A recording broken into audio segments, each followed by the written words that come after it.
So, what really makes the UK's political system tick? You know, at the heart of any country, you've got its constitution. It's basically the rulebook for how everything works. But when it comes to the UK, that rulebook is, well, it's a bit of a puzzle. So today, let's dive in and see if we can solve the mystery of the UK's kind of elusive constitution. All right, so let's say you want to get to the bottom of it all. You think, I'm going to sit down and read the UK Constitution from page 1 to the end. Seems simple enough, right? First step, just find the book. Well, here's the big twist. You can't. There's no single document, no one book you can buy or download called the UK Constitution. It just doesn't exist in one place. And to really get our heads around why that is, we need to see how it stacks up against the rest of the world. Okay, first things first. We've got to look at how a constitution is actually documented. Is it all in one neat package, or is it scattered across a bunch of different places? And this all comes down to two key ideas, codified and uncodified. Now, I know they sound a little technical, but trust me, the concept is actually super straightforward. A codified constitution is exactly what it sounds like. All the rules are written down, they're coded, into one single official document.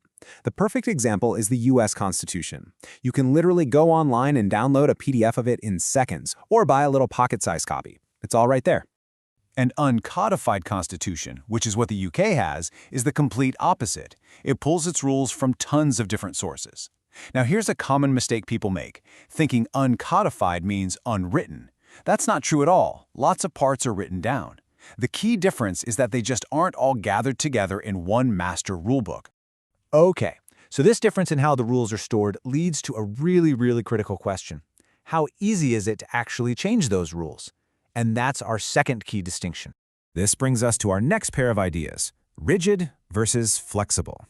And, as you can probably guess, this is tied directly to whether a constitution is codified in that one single document or not. The key word here is entrenchment. Think of it like this. It's a feature of codified constitutions, where the rules for changing the constitution are built right into the document itself, and they are specifically designed to make changing it very difficult. It's like putting the rules in a vault with a really complicated lock. And to see what difficult looks like in the real world, just look at the US. To amend their constitution, you need a 2/3 supermajority in Congress just to propose a change. And if you get past that, a staggering 3/4 of all states have to agree to it. I mean, that is a massive political mountain to climb. And what's the result of that incredibly hard process? Well, this number says it all. In over 230 years, the US Constitution has only been changed 27 times. That number really tells you everything you need to know about how rigid and entrenched that system is. Okay, now let's flip that coin completely and look at the UK.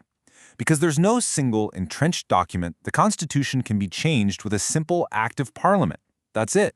The same process that's used to pass any old law can be used to change the fundamental rules of the country.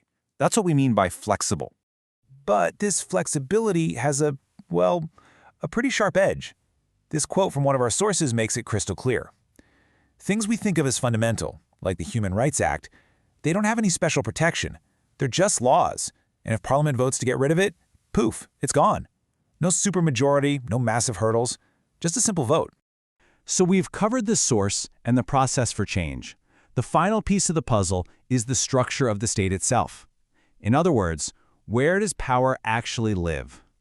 This brings us to our final comparison, federal versus unitary, and this is all about how power is spread out, or not spread out, across the country. So in a federal system, like the United States, power is divided up vertically. You've got the national government in Washington, D.C., sure, but you also have 50 state governments. And those states have their own powers that the federal government legally cannot step on. It's a guaranteed constitutional division of power. Now, the UK has traditionally been the textbook example of a unitary state. All constitutional power ultimately sits in one place, the central government and Parliament in Westminster. There's no other level of government that has constitutionally guaranteed power. However, it's gotten a bit more complicated recently. You see, the UK now has its own devolved governments in Scotland, Wales, and Northern Ireland. But, and this is the absolute key point, that power isn't guaranteed. It was granted to them by the central parliament, and theoretically, it could be taken away by that same parliament. That's why experts have this term for it, quasi-federalism. It kind of looks federal, but at its core, it's still unitary. So, we've broken it all down, all the key features that make the UK system so unique. Now let's put it all together and think about the really big debate this whole setup creates. All right, here's the final profile. The UK Constitution is uncodified because it draws from many different sources. It's flexible, since it can be changed by a simple act of Parliament. And it's unitary, with power concentrated at the center, even with that quasi-federalism we talked about. And all of this leaves us with the big central question. Is this flexibility a modern marvel that lets the UK government adapt and evolve with the times? Or is it a dangerous system where the fundamental rights we all hold dear are never really safe from the political whims of the day? That, right there, is the core tension at the very heart of the UK's unwritten rulebook.